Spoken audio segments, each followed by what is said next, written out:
Episode 14. Di rumah sakit. Sylvia sedang membereskan pakaian Safira, karena sudah bisa pulang. Safira sudah rapi sedang duduk di sofa sambil memainkan HP iPad-nya, sedangkan Angga sedang menyelesaikan administrasi dan menebus vitamin untuk Safira. Apa sudah siap? Tanya Angga saat masuk ke dalam ruangan. Sudah Pak, semua sudah beres, jawab Sylvia. Ya sudah ayo, biar aku yang bawa barang-barang Safira, ucap Angga pada Sylvia yang akan menenteng tas yang berisi barang Safira. Biar kamu tuntun Safira, Tita Angga lagi dan diangguki Safira. Mereka berjalan di lorong rumah sakit seperti keluarga pada umumnya. Ya banyak yang menatap kagum pada mereka. Angga yang tampan dan tinggi sangat serasi dengan Sylvia yang cantik, putih, dan ramah serta Safira yang cantik dan menggemaskan. Ayo masuk, ucap Angga membuka pintu mobil depan untuk Sylvia. Sylvia yang kaget akan diduduk di depan segera masuk dan membawa Safira ke pangkuannya. Angga segera berbalik membuka pintu kemudinya. Setengah perjalanan Safira langsung terlelap di pelukan Sylvia, mungkin karena tadi tidak tidur siang kedatangan ontinya. Sepanjang perjalanan suasana di mobil sangat canggung, apalagi Sylvia masih terasa deg-degan hatinya karena duduk di samping Angga, hingga Angga membuka pembicaraan. Apa kamu lapar Via? Kalau lapar kita bisa mampir dulu, soalnya di rumah tidak ada orang di rumah. Pengasuh Safira meminta pulang karena ibunya sakit, tanya Angga yang hanya melirik Via dan kembali melihat jalan di depannya. Tidak Pak, mendingan langsung ke rumah saja kasihan Safira, jawab Sylvia. Di rumah Angga Sylvia hanya bisa bengong melihat begitu mewah rumah Angga walaupun tidak terlalu besar tapi sangat mewah dan elegan. Ayo turun, sudah sampai, ucap Angga yang langsung mengambil Vira dari gendongan Sylvia. Karena pintu sudah dibuka oleh penjaga rumah, Sylvia mengekori Angga menaiki tangga menuju kamar Sylvia. Ia bersedia untuk menjaga Vira atas permintaan Anggita. Setelah sampai di kamar Satira, Angga langsung membaringkan Safira sedangkan Via langsung melepaskan kaos kaki Safira. Via, ada yang mau saya bicarakan sama kamu, ucap Angga. Iya, tentang apa Pak? Jawab Via penasaran. Kita bicara di balkon saya. Takut membangunkan Safira, ucap Angga. Di balkon kamar Satira ada sepasang kursi dan meja. Angga dan Sylvia duduk di sana. Angga memulai bicara. Apa kamu mau menjadi ibu sambung Safira? Tanya Angga tanpa berbasa-basi dan spontan membuat Via terbatuk karena syok dengan apa yang Via dengar. Ya, apa kamu bersedia menjadi ibu sambung Safira? Tanya Angga lagi. Apa Pak? Apa saya salah dengar? Jawab Via gugup balik bertanya. Tidak Via, aku mau kamu menjadi ibu sambung Safira. Safira sangat bergantung padamu. Saya gak bisa bayangin kalau kamu pergi dari Safira. Makanya saya ingin kamu menjadi ibu sambung Safira. Aku sudah bicarakan pada Anggita dan dia sangat menyetujuinya. Dan kamu tak perlu bekerja lagi di kafenya. Aku akan membiayai semua kebutuhan kamu dan keluargamu setiap bulannya. Aku tahu kamu tulang punggung keluarga.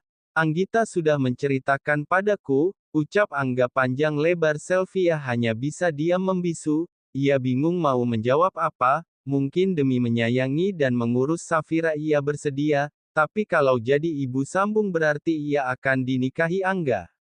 Sedangkan di antara mereka belum ada cinta. Ya mungkin di Angga belum ada cinta, tapi kalau Sylvia sepertinya sudah mulai menaruh hati pada papa Safira. Sylvia memberanikan diri menjawab, saya akan coba pikirkan Pak, soalnya bagi saya yang namanya pernikahan bukan main-main Pak. Saya tidak mau mempermainkan pernikahan, jawab Sylvia.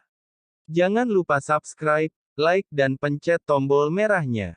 Episode 15. Kamu gak usah jawab sekarang ya dan tidaknya. Ya sudah, kamu bisa pikirkan dahulu. Saya sungguh-sungguh saya juga tidak mau mempermainkan pernikahan, ucap Angga yang tahu Via syok mendengar pernyataannya yang mendadak. Pasti gadis muda sepertimu mana mau Via mempunyai pendamping seperti saya yang sudah mempunyai anak. Ya mungkin lebih pantas sebagai om Sylvia dibanding suami. Namun dari segi penampilan saya tidak kalah dengan para bujang. Saya mempunyai tubuh yang proporsional. tampan dan yang pasti mapan batin Angga percaya diri.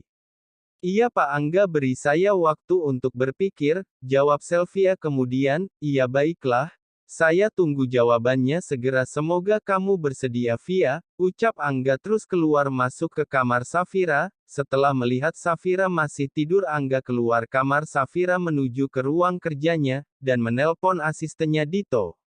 Halo Pak Angga, ucap Dito di balik telepon Dito apa Fandi sudah menyetujuinya?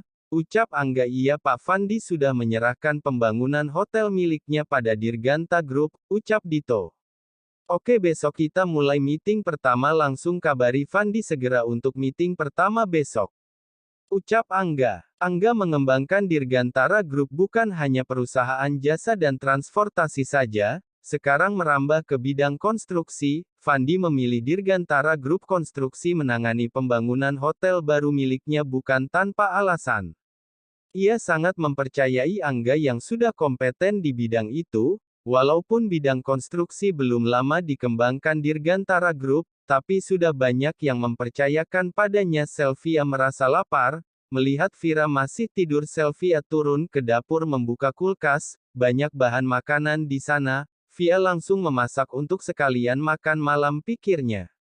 Sylvia memasak sou ayam dan bakwan jagung dan telur dadar sayur, Safira harus banyak makan sayur agar semakin fit. Saat Via menata makanan di meja tiba-tiba suara Vira memanggil, Tante Via di mana? Suara Vira seperti menahan tangis dan didengar Angga yang baru keluar dari ruang kerjanya. Vira sayang, anak cantik papa sudah bangun, ucap Angga yang mendengar suara Safira dan mendekatinya terus menggendongnya, Tante cantik mana? Tanya Safira, bukannya tadi di kamar Vira. Angga balik bertanya, gak ada papa. Tante cantik gak ada di kamar, ucap Safira hampir menangis terus terdengar Sylvia dari arah dapur.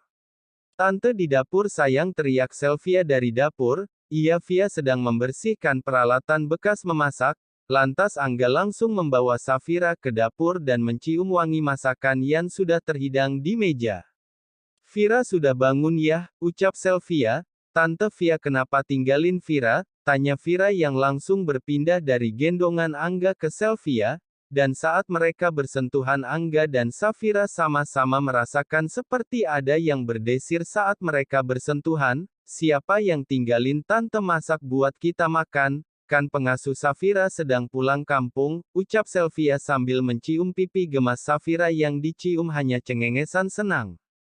Seharusnya kamu gak usah repot-repot memasak kita bisa pesan saja, ya tadi aku berpikir begitu sih, tapi pas lihat di kulkas banyak bahan makanan, mending masak aja lebih hemat dan higienis, ucap Safira ya sudah kita makan sekarang, aku sudah lapar ucap Angga yang tak sabar mencoba masakan Via, Sylvia menyendorkan nasi untuk Angga terus Safira, Angga lahap sekali makannya dan itu membuat Via tersenyum senang. Via juga menyuapi Safira makan dan juga sama lahapnya seperti Angga, Via menyodorkan air minum untuk Angga, ini minumnya Pak, ucap Via pada Angga mata mereka saling pandang beberapa saat sampai suara Vira membuyarkannya. Vira mau lagi sup ayamnya Tante, ucap Vira dan langsung Via mengambilkannya dan menyuapinya, ada rasa haru dan senang di hati Angga, melihat Vira dan Sylvia berinteraksi seperti ibu dan anak pada umumnya, Angga semakin yakin menjadikan Sylvia ibu sambung untuk Safira, semoga Sylvia mau menerima pinangannya untuk menjadi ibu sambung Safira.